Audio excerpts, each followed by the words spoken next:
नमस्कार दोस्तों, जायका स्पेशल में आपका बहुत बहुत स्वागत है। तो आज मैं बताने जा रही हूँ मिक्स आटे का पीठा, जो आपको बेहद पसंद आएगी। और सर्दियों का मौसम है तो ऐसा पीठा आपको किसी ने नहीं बताया होगा। तो चलिए स्टार्ट करते हैं। तो यहाँ पे मैं एक डो तैयार कर रही हूँ, जिसे यहाँ पे गेहूँ का आटा ली हूँ 1 कटोरी। 1 कटोरी यहाँ मक्के का आटा ली हूँ और 1 कटोरी यहाँ पे मैं बाजरे का आटे का इस्तेमाल कर रही हूँ। 1 कटोरी चावल का आटा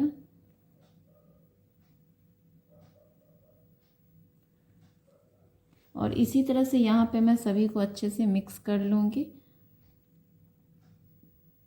और इसे गुनगुने पानी से हम इसका डो तैयार करेंगे। तो थोड़े थोड़े पानी को मैं इसमें ऐड करके इसका एक डो तैयार कर लूँगी। तो इस तरह के आटे का आपको किसी ने अभी तक नहीं बताया होगा पीठा, जो बहुत ही अच्छा लगता है खाने में ये। और एक मीठापन होता है इस आटे में, तो तीखा और मीठा और खट्टेपन का जो फ्लेवर आएगा खाने में, वो बहुत ही अच्छा इसका टेस्ट होता है। तो इस तरह से हम इसके थोड़े थोड़े पानी को डालकर इस तरह से इसका डो तैयार कर लेंगे। और ये काफ़ी अच्छा है, सर्दियों के मौसम में सभी लोग को काफ़ी पसंद आएंगे। और इसी तरह से हम इसे ढककर थोड़ी देर के लिए इसे साइड कर लेंगे और इसकी फिलिंग की हम तैयारी कर लेते हैं। तो यहाँ पे मैं 1 कप चना दाल ली हूँ, जिसे मैं पानी में इस तरह से डालकर भिगोकर थोड़ी देर के लिए मैं इसे साइड कर लूँगी। और यहाँ पे मैं दूसरे फिलिंग की तैयारी कर रही हूँ। तो 2 कप यहाँ पे मैं मटर ली हूँ और यहाँ पे मैं 3 आलू ली हूँ, बिल्कुल ठंडा करके इसे छिलके को निकाल ली हूँ। और यहाँ पे मिक्सर ग्राइंडर में आपको फिलिंग की तैयारी मैं कर रही हूँ। तो यहाँ पे मैं मटर को पहले डाल ली हूँ और यहाँ पे मैं लहसुन की पत्तियों का इस्तेमाल करूँगी। तो ये लहसुन है, तो लहसुन की पत्तियों को मैं इस तरह से तोड़कर और इस तरह से ग्राइंडर में डाल दूँगी इसके साथ में, मटर के साथ में। और एक टुकड़ा मैं अदरक का ली हूँ, तो इस तरह से काट के इसमें डालूँगी मैं। तीखा आप अपने मनपसंद दे सकते हैं। और इस तरह से हम इसे पीस लेंगे। तो बहुत ही बारीक इसे नहीं पीसना है, हल्का सा दरदरा भी रहने देना है इसे। तो एक देख सकते हैं। तो ये बिल्कुल हमारा तैयार हो गया है। और अब मैं दूसरी फिलिंग की तैयारी कर रही हूँ। तो यहाँ पे मैं चना दाल जो मैं भिगो के रखी थी, उसके पानी को निकाल के अच्छे से एक कॉटन के कपड़े से पोंछ लीजिए। और यहाँ 4 से 5 मैं कली लहसुन का दी, एक छोटा अदरक। और तीखा आप अपने स्वाद अनुसार ले सकते हैं। और इसी तरह से इसे भी हम पीस के यहाँ पे बिल्कुल इसे बारीक पीसना है और इसकी फिलिंग की तैयारी हम कर लेंगे। तो एक पैन में मैं 2 चम्मच यहाँ पे सरसों तेल का इस्तेमाल कर रही हूँ और अच्छे से गर्म हो जाए तो यहाँ पे हींग डाली हूँ मैं 1 पिंच, जीरा पाउडर आधा चम्मच। तो इसकी तड़के की तैयारी मैं इस तरह से कर ली हूँ। तो जीरा मैं फोरन के लिए डाली थी, खड़े जीरे का इस्तेमाल की हूँ। और यहाँ पे मैं मटर को डालकर और अच्छे से इसे भून लूँगी। और आधा चम्मच यहाँ पे हल्दी पाउडर डाल रही हूँ मैं। और इसी तरह से बीच बीच में हम इसे चला लेंगे, फ्लेम को बिल्कुल मीडियम में रखेंगे। तो ये खाने में काफ़ी इसका टेस्ट अच्छा होता है। जैसा कि मैं मटर, आलू और चने दाल की मैं फिलिंग की तैयारी कर रही हूँ स्टफिंग के लिए, उसके लिए। तो अलग अलग मैं इस तरह से आपको दिखा रही हूँ। नमक स्वाद अनुसार। और सर्दियों के मौसम में अलग अलग हमें खाना बहुत ही पसंद होता है, कुछ चटपटा भी हो और हेल्दी भी हो। तो ये काफ़ी हेल्दी भी है। और यहाँ पे मैं नींबू का रस इस्तेमाल करी हूँ। तो 1 चम्मच मैं इसमें नींबू के रस को ऐड की हूँ इस तरह से। और अच्छे से इसे हम भून लेंगे सभी को डालकर। तो ये हमारा फिलिंग जो था मटर का, वो बिल्कुल तैयार हो गया। और मैं दूसरी फिलिंग को अब तैयारी कर लूँगी इसकी। तो यहाँ पे मैं सरसों तेल का ही इस्तेमाल की हूँ 2 चम्मच, जीरा पाउडर 1 चम्मच, हरी मिर्च, तीखा आप स्वाद अनुसार अपने ले सकते हो, हल्दी पाउडर 1 पिंच। और अब मैं इसमें आलू को मैश करके रख ली थी, तो मैं आलू को इसमें इस तरह से डालूँगी और अच्छे से इसे भी हम भून लेंगे। और यहाँ पे मैं 1 पिंच अदरक लहसुन का पेस्ट डाली हूँ और यहाँ पे अमचूर पाउडर का इस्तेमाल की हूँ।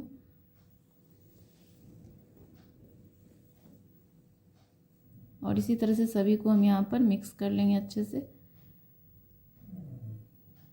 तो इसी तरह से ये भी फिलिंग हमारे जो है तैयार हो गए हैं। तो 2 फिलिंग को मैं तैयार कर ली हूँ। नमक स्वाद अनुसार, और खाने में काफ़ी हेल्दी भी है। हर तरह के आपको अलग अलग फिलिंग के साथ में है। तो बच्चों के मनपसंद आलू खासकर होते हैं, तो उनके लिए भी स्टफिंग जो है आलू का है, तो उन्हें भी बहुत ही पसंद आएगा। जैसा कि मैं बताई थी कि काफ़ी अच्छा ये लगता है खाने में। तो यहाँ पे मैं धनिया पत्ती भी इसमें थोड़ा से ऐड करके इस तरह से चला लूँगी। और जैसे कि फ्लेम को बताई थी मैं कि मीडियम में रखी हूँ।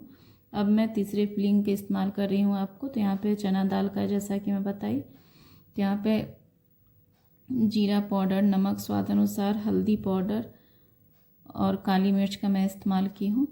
तो इसी तरह से सभी को मिक्स करके हम यहाँ पर अच्छे से इसे मिक्स कर लेंगे। तो हमारा बिल्कुल फिलिंग जो है सभी तैयार हो गए हैं। तो यहाँ पे हल्दी पाउडर इस्तेमाल करके अच्छे से इसे भी मैं मिक्स कर लूँगी। तो 1 पिंच मैं हल्दी पाउडर, सभी मसालों को मैं 1 पिंच डाली हूँ। और इसी तरह से सारे जो फिलिंग है हमारे बिल्कुल तैयार हो गए हैं यहाँ पर। और अब मैं यहाँ पे आपको एक डो बना के दिखा रही हूँ, बिल्कुल इस तरह से। तो डो हमारा बिल्कुल देख सकते हैं कितना अच्छा तैयार हो चुका है। और अब मैं इसे पिट्ठा बना के आपको दिखाती हूँ। तो अलग अलग मैं शेप में आपको पिट्ठा बना के दिखाऊंगी।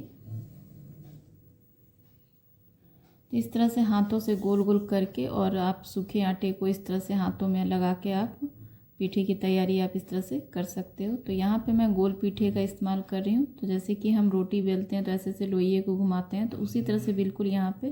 तो मैं यहाँ पे आलू को स्टफ कर रही हूँ इस तरह से। तो इसी तरह से हमें यहाँ पे स्टफिंग इस तरह से गोल गोल करके और अच्छे से यहाँ पर कर लेना है। तो आप आराम से इस तरह से स्टफिंग कर लीजिए और गोल गोल हाथों से, हल्के हाथों से इसे घुमाकर इस तरह से सभी को हम आलू में इस तरह से आलू को स्टफ कर लेंगे।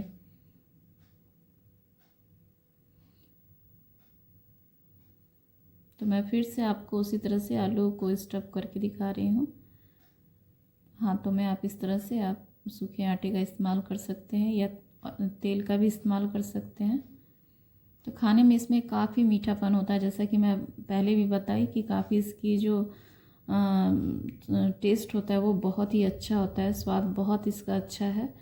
और खट्टा मीठा जो फीलिंग के अंदर जो हमने सब चीज़ों को ऐड किया है, तो तीखा, खट्टापन और मीठा आटा जो होता है वो काफ़ी, जो डो है वो काफ़ी मतलब मीठा है। तो सभी को बेहद पसंद आएगी।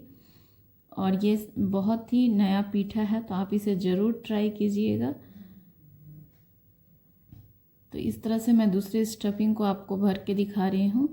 तो यहाँ पे मैं मटर का इस्तेमाल की हूँ और इस तरह से गोल गोल करके यहाँ पे हाथों से मैं लंबे इस तरह से दबा लूँगी। इस तरह से उंगलियों से इस तरह से दबाते हुए हाथ से मैं इस तरह से घुमा घुमा के आपको दिखा रही हूँ लंबे।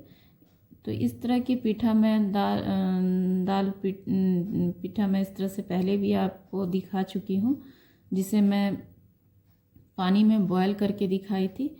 तो आपको उसकी लिंक चाहिए तो मैं आपको दे दूँगी। तो कमेंट में लिख के आप मुझे बताइएगा कि अगर आपको उसकी लिंक चाहिए, तो मैं फिर से आपको उसको दे दूँगी आपको। तो इस तरह से आप आराम से इस तरह से स्टफिंग कर लें मटर की भी, और लंबे इस तरह से करके और हाथों को गोल गोल इस तरह से हाथों में आप घुमाएं, तो वो काफ़ी अच्छा स्टफ होता है। और ये देखिए काफ़ी अच्छा इस तरह से पीठा बिल्कुल तैयार हो जाता है। तो जैसा कि मैं बताई कि अलग अलग मैं फिलिंग भी डाली हूँ और अलग अलग पीठा को भी मैं दिखा रही हूँ।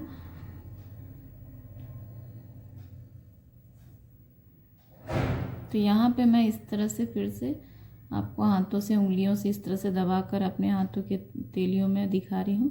और यहाँ पे मैं चना दाल का स्टफिंग कर रही हूँ। तो स्टफिंग इस तरह से हम धीरे धीरे इस तरह से हाथों से दबाकर और गुजिया की तरह इसको हम बना लेंगे बिल्कुल। तो आप देख सकते हैं ये गुजिया की तरह इस तरह से हाथों से इस तरह से दबाकर और इसी तरह से रहने देंगे हम। तो हमारे अलग अलग स्टफिंग जो थे बिल्कुल इस तरह से देख सकते हैं, सभी हमने अलग बनाया है। तो सभी को इसी तरह से हम बना लेंगे। तो आज की रेसिपी आपको पसंद आई हो तो लाइक करें, सब्सक्राइब करें, बेल आइकन को ऑन कर ले ताकि नई नई रेसिपी की नोटिफिकेशन आपको समय समय पर मिलती रहे।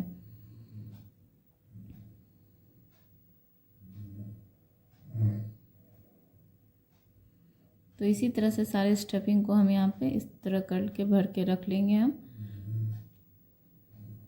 और सर्दियों का मौसम है तो इस तरह का जो खाना होता है पीठा उठा हमें काफ़ी पसंद होता है, हेल्दी भी होता है। तो आप लंच बॉक्स में भी बच्चों को बना के आराम से इसे दे सकते हैं। और इसका स्वाद जो होता है ठंडा गरम दोनों ही आप खा सकते हो, ये दोनों ही अच्छा लगता है खाने में। ठंडा भी इसे अच्छा हम पसंद करते हैं और गरम भी पसंद करते हैं। तो इस तरह से सारी स्टफिंग हो गई है, हमारा पीठा बिल्कुल इस तरह से स्टफ होकर तैयार हो गया है। अब मैं इसे भापने का तरीका आपको दिखाती हूँ। तो यहाँ पे स्टीमर आप जिनके पास नहीं है तो वो इस तरह से कढ़ाई में पानी रख कर और इस तरह से छन्नी की मदद से यहाँ पे जो हम जिसे स्ट्रेंग करते हैं तो उस तरह से आप इस तरह से इसमें भी आप आराम से इसे भाप सकते हो पीठे को। तो मैं अलग दो तरह के आपको स्टेप दिखाऊंगी और आप चाहें तो डायरेक्ट आप पानी में बॉयल करके भी इसे बना सकते हो। जैसा कि मैं पहले भी बताई कि मैं इसकी एक रेसिपी आपको बना के दिखा चुकी हूँ पीठे की, दाल पीठा। तो आप उससे भी आप को लिंक चाहिए तो आप मुझे कमेंट में लिख के बताइए तो मैं उसकी लिंक आपको दे दूँगी। तो ये एक स्टेप इस तरह से है कि आप इस तरह से भी इसे भाप सकते हो पीठे को। और दूसरा स्टेप मैं ये बता रही हूँ कि इसमें एक पतीले में मैं पानी इस तरह से रख ली हूँ और स्ट्रेनर को यहाँ पे इसके ऊपर रख कर और फिर मैं पीठे को दिखाती हूँ आपको रख कर। तो इस तरह से सारे पीठे को यहाँ पे मैं रख के आपको दिखा रही हूँ। तो इस तरह भी सबको रख के आप एक प्लेट से आप इस तरह से ढक लो इसे। और फ्लेम को बिल्कुल हम दोनों के लिए मीडियम में ही रख के और आराम से इसे 10 मिनट तक हम 10 मिनट में पीठा बिल्कुल हमारा तैयार हो जाता है। तो इस तरह से मैं आपको दिखाती हूँ। तो ये देख सकते हैं पीठा जो है हमारा बिल्कुल तैयार हो गया है और थोड़ी देर के लिए हम इसे इसी तरह से ढक कर छोड़ देंगे ठंडा होने के लिए। तो ज़्यादा से ज़्यादा लोग मेरी रेसिपी को ज़्यादा से ज़्यादा लोगों के साथ मेरी रेसिपी को शेयर करें। कमेंट में लिख के ज़रूर बताएं कि आज की रेसिपी आपको कैसी लगी। तो ये देखिए काफ़ी पीठा ये भी बिल्कुल तैयार हो गया। तो इसे भी ढक के थोड़ी देर के लिए हम छोड़ देंगे ठंडा होने के लिए।